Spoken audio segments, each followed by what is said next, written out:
بسم اللہ الرحمن الرحیم۔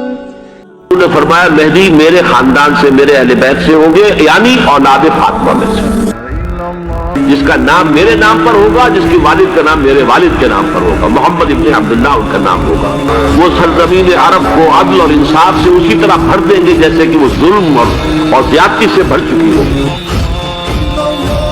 پھر یہاں سے جائیں گے وہ جو ان کی مدد کریں گے،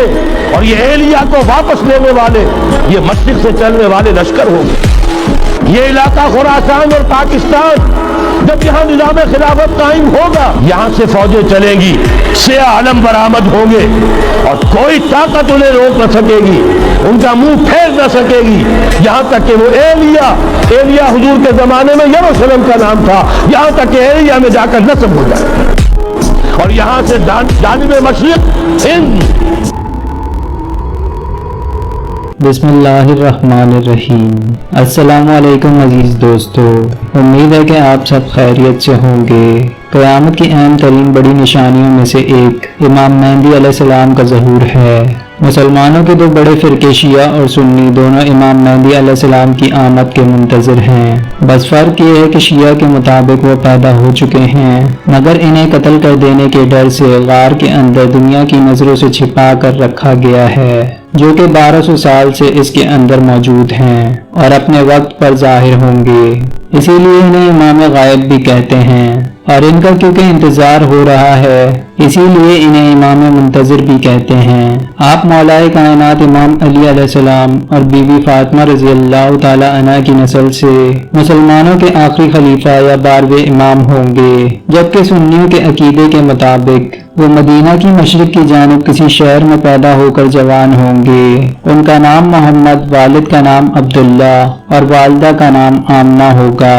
امام مہدی علیہ السلام کا ذکر قرآن میں نہیں، لیکن بار بار احادیث مبارکہ کی تمام کتابوں کے اندر نام سے موجود ہے کہ رسول اللہ صلی اللہ علیہ وآلہ وسلم نے فرمایا کہ قیامت قائم نہ ہوگی جب تک میرے اہل بیت میں سے ایک شخص کی حکومت پوری دنیا پر قائم نہ ہو جائے۔ مولا علی علیہ السلام جو کہ اہل بیت میں سے تھے، ان کی حکومت پوری دنیا پر قائم نہیں ہو سکی تھی کیونکہ شام سے بغاوت چل رہی تھی، مگر امام مہدی علیہ السلام دنیا میں ظاہر ہو کر پوری دنیا پر اسلامی خلافت کو قائم کر کے اس پیشن گوئی کو پورا کریں گے۔ آپ 40 سال کی عمر کے اندر سفید لباس کے اندر لوگوں کے سامنے پہلی بار ظاہر ہوں گے، اور آپ کے پاس بطور نشانی رسول اللہ صلی اللہ علیہ وآلہ وسلم کی قمیض مبارک، آپ کی تلوار اور جھنڈا بھی موجود ہوگا۔ مسلمانوں کے درمیان خانہ کعبہ کے اندر حج کے دوران ایک عرب حکمران کی موت کو لے کر بہت بڑا جھگڑا ہوگا،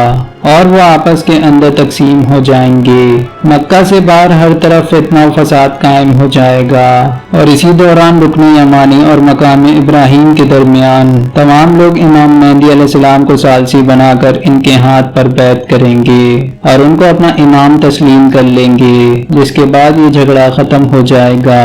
آج امام مہدی علیہ السلام کی آمد کی تقریباً 80% نشانیاں پوری ہو چکی ہیں۔ یہ دو طرح کی نشانیاں ہیں، چھوٹی علامات اور بڑی علامات، جو دونوں ملا کر تقریباً 40 کے قریب بنتی ہیں۔ آپ آج سے صرف 10 سال پیچھے چلے جائیں اور اس کا موازنہ آج کے ٹائم سے کر کے دیکھیں تو جتنے واضح حالات امام مہدی علیہ السلام کی آمد کے صرف ان 10 سالوں کے اندر بنے ہیں، اس سے پہلے ان کا تصور کرنا بھی انتہائی مشکل تھا۔ کیسے دنیا بھر کے اندر مہنگائی، پولیٹیکل انسٹیبلٹی، بیماریوں اور جنگوں سے افراتفری ہوگی، دنیا ظلم و ستم سے بھر جائے گی، شیطان کے پجاری کھل کر دنیا کے سامنے آ جائیں گے اور پوری دنیا کے لوگوں اور وسائل پر قبضہ کر کے ان کی سوچوں کو کنٹرول کرنے لگیں گے۔ آج آپ دیکھیں تو وہ پورا ماحول امام مہدی علیہ السلام کی آمد کا تیار ہو چکا ہے، میدان تیار ہے، لیکن صرف ان کی آمد کا انتظار ہے۔ دوستو، یہ بھی ممکن ہے کہ امام مہدی علیہ السلام پیدا ہو چکے ہوں اور اس دنیا میں موجود ہوں اور دنیا کے حالات کا جائزہ لے رہے ہوں اور اپنے ظہور کے لیے اللہ کے حکم کے منتظر ہوں۔ یروشلم شہر کا تعلق قرب قیامت کے حالات کے اندر بہت زیادہ اہم ہے۔ یہ وہ شہر ہے جو کہ تینوں اہل کتاب یعنی مسلمان، کرسچن اور یہودیوں کے لیے انتہائی اہم ہے، کیونکہ یہاں بیت المقدس موجود ہے جس کا تعلق ان تینوں مذاہب سے ہے۔ اسی جگہ سے فلسطینیوں کو بے دخل کر کے مسجد اقصی کو شہید کرنے کے بعد اس پر تیسری مرتبہ ہیکل سلیمانی کو تعمیر کیا جائے گا، اور اس کے بعد تیسری عالمی جنگ کا آغاز ہوگا جس کی قیادت امام مہدی علیہ السلام کریں گے، اور ان کا ساتھ دینے کے لیے مشرق سے فوجیں نکلیں گی اور کالے جھنڈوں والی جماعت خراسان سے نکل کر بیت المقدس پہنچے گی اور امام مہدی علیہ السلام کی فوج میں شامل ہوگی۔ خراسان رسول اللہ صلی اللہ علیہ وآلہ وسلم کے زمانے میں ایران، افغانستان اور پاکستان کے کچھ حصوں کو ملا کر کہا جاتا تھا۔ ایک ایک کر کے امام مہدی علیہ السلام اپنی فوج کے ساتھ تمام شہروں کو فتح کرتے جائیں گے، یہاں تک کہ یروشلم پہنچ کر اسے بھی فتح کر لیں گے۔ دوستو، ان کے پاس اللہ کی عطا کردہ ایسی روحانی اور ایمانی طاقت ہوگی کہ اس کے سامنے دنیاوی اور شیطانی طاقتیں سب ناکارہ ہو جائیں گی۔ بالآخر دجال ان کا مقابلہ کرنے کے لیے نکلے گا اور وہ بھی موت کے گھاٹ اتر جائے گا۔ دوستو، آپ کو بتاتے چلیں کہ پچھلے 50 سال سے امریکہ نے یروشلم کے اندر اپنا سفارت خانہ بنانے کا منصوبہ بنا رکھا تھا، جسے آخر کار ڈونلڈ ٹرمپ نے پورا کیا، اور اس وقت یہ مکمل طور پر ایکٹیو ہے۔ جبکہ دوسری طرف دی ٹیمپل آرگنائزیشن، جو کہ اسرائیل کے اندر موجود ایک ایسی آرگنائزیشن ہے جس نے ہیکل سلیمانی کا مکمل نقشہ تیار کر رکھا ہے، وہ بس منتظر ہیں کہ کسی طرح سے پوری دنیا کا دھیان بھٹکا کر یا انہیں ایک طرف مصروف کر کے یا مسلمانوں کو کمزور کر کے تیسری مرتبہ ہیکل سلیمانی کو تعمیر کریں، کیونکہ اسی کے بعد ان کا مسیحا دجال دنیا کے اندر ظاہر ہوگا۔ دوستو، اب آپ ذرا اپنے آس پاس کے ماحول پر نظر ڈالیں۔ کیا آپ کو 2 وقت کی روٹی کمانے میں اس قدر مصروف نہیں کر دیا گیا کہ آپ کو باقی چیزوں کو سوچنے اور کرنے کے لیے وقت ہی نہ ملے؟ ہر چیز کو مسلمانوں کے لیے اس قدر مشکل بنایا جا رہا ہے کہ اسے کچھ سوچنے اور سمجھنے کا موقع ہی نہ ملے، اور یہ لوگ پوری امت مسلمہ کو کمزور کر کے اپنا کام آسانی سے کر لیں۔ یاد رہے کہ یہودی دی گریٹر اسرائیل کا نقشہ بھی تیار کر چکے ہیں۔ یہ وہ نقشہ ہے جس کے مطابق دجال کی آمد سے پہلے ان تمام علاقوں کو واپس لے لیں گے جو کبھی ان کی حکومت کا حصہ تھے، اور پھر پوری دنیا پر حکومت جو کہ حضرت سلیمان علیہ السلام کے دور کے اندر ان کی موجود تھی، ایک بار پھر سے دجال کی دنیا میں ظاہر ہونے کے بعد یہ پھر سے قائم کریں گے۔ اس گریٹر اسرائیل کے اندر دریائے نیل اور فرات کا تمام علاقہ شامل ہے۔ ترکیہ اور شام کے درمیان ایک علاقہ ہے جس کا نام ہے عرفہ۔ اسی جگہ پر ابراہیم علیہ السلام کو نمرود نے آگ کے اندر ڈلوایا تھا، مگر اللہ کے حکم سے آپ بچ گئے تھے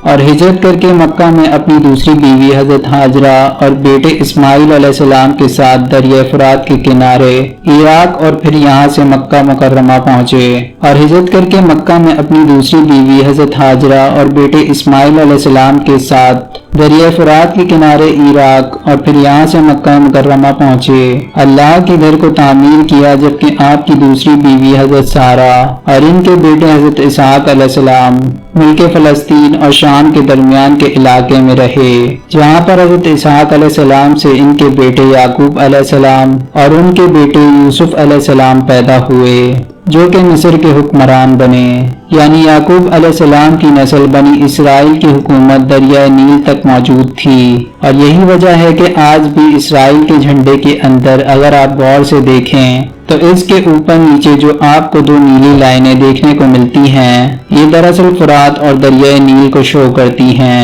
جس کے درمیان میں اسٹار آف ڈیوڈ ہے۔ مکہ دنیا کا پرامن ترین شہر ہے، یہ امن کی جگہ ہے، لیکن اچانک سے مدینہ کے اندر حالات خراب ہوں گے تو امام مہدی علیہ السلام مکہ میں جا کر پناہ لیں گے، لیکن یہاں پر لوگ انہیں پہچان کر ان کے ہاتھ پر بیعت کر لیں گے، جیسا کہ ہم نے اوپر جانا۔ اسی دوران ان کا سب سے بڑا مخالف ہوگا شام کا اس وقت کا حکمران۔ رسول اللہ صلی اللہ علیہ وآلہ وسلم کی حدیث مبارکہ کے مطابق وہ بنو کلب کی نسل سے ہوگا۔ یہ علوی خاندان کا ایک قبیلہ ہے، اور خود بشار الاسد کا تعلق بھی اسی قبیلے سے ہے۔ اس کا مطلب یہ ہے کہ اس وقت بھی اس کا خاندان دور حکومت کے اندر موجود ہوگا اور وہ اپنے لشکر کو امام مہدی علیہ السلام کی فوج کا مقابلہ کرنے کے لیے بھیجے گا، مگر مکہ اور مدینہ کے درمیان راستے کے اندر اللہ پاک اس لشکر کو زمین کے اندر دھسا دے گا،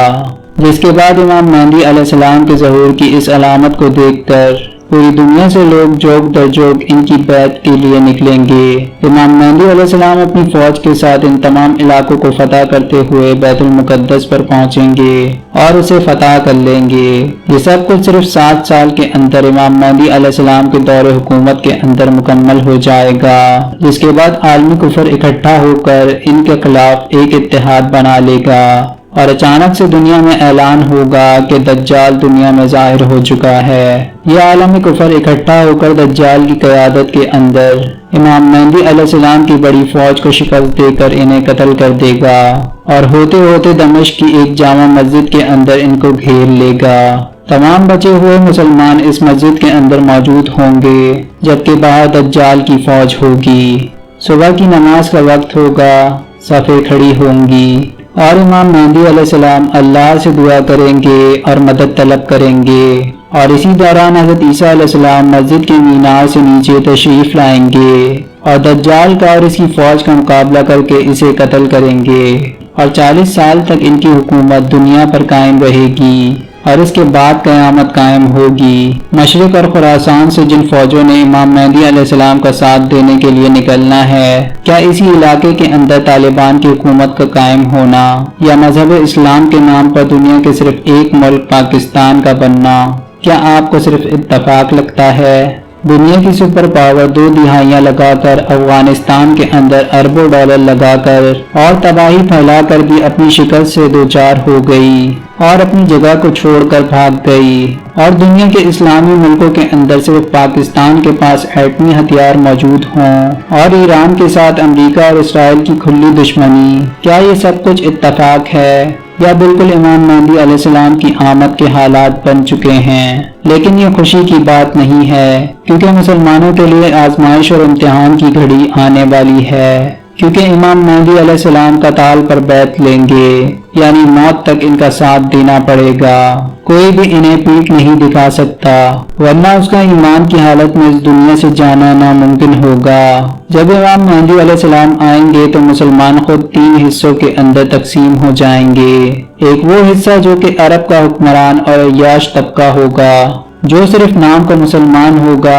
باقی اس کے سب کرتوت کافروں والے ہوں گے، ٹھنڈے کمروں میں بیٹھنے والے، آگے پیچھے دولت کے انبار اور نوکروں کی فوج رکھنے والے، جن کی دنیا ہی جنت ہے، وہ بھلا کیسے جہاد پر بیعت کر سکتے ہیں؟ بلکہ یہ اپنی عیاشیوں اور حکومت کو جاتا دیکھ کر امام مہدی علیہ السلام کے خلاف ہو جائیں گے اور انہیں ہرگز تسلیم نہیں کریں گے، اور ان کے خلاف ہر طرح کی دلیلیں دے کر انہیں جھوٹا ثابت کرنے کی کوشش کریں گے، جیسے طالبان کی حکومت کے خلاف دنیا بھر کے اندر اور میڈیا میں آپ کو ہزاروں دلیلیں دی گئیں۔ رسول اللہ صلی اللہ علیہ وآلہ وسلم نے فرمایا کہ ایسے گروہ کے دل کے اندر رتی برابر بھی ایمان نہیں ہوگا۔ مسلمانوں کا دوسرا حصہ امام مہدی علیہ السلام کا ساتھ دیتے دیتے لڑتے ہوئے شہید ہو جائے گا، اور وہ لوگ دنیا کے سب سے بہترین شہید ہوں گے، جبکہ تیسرا حصہ اس آزمائش سے نکل کر امام مہدی علیہ السلام کے ساتھ رہے گا۔ لیکن آخر کار فیصلہ ہمیں کو کرنا ہے کہ ہم کس فوج کے سپاہی ہیں۔ کیا ہمارا ایمان اتنا کامل ہے کہ ہم کسی عالمی سازش اور پروپیگنڈے کا شکار ہوئے بغیر امام مہدی علیہ السلام کی فوج کے سپاہی بنے؟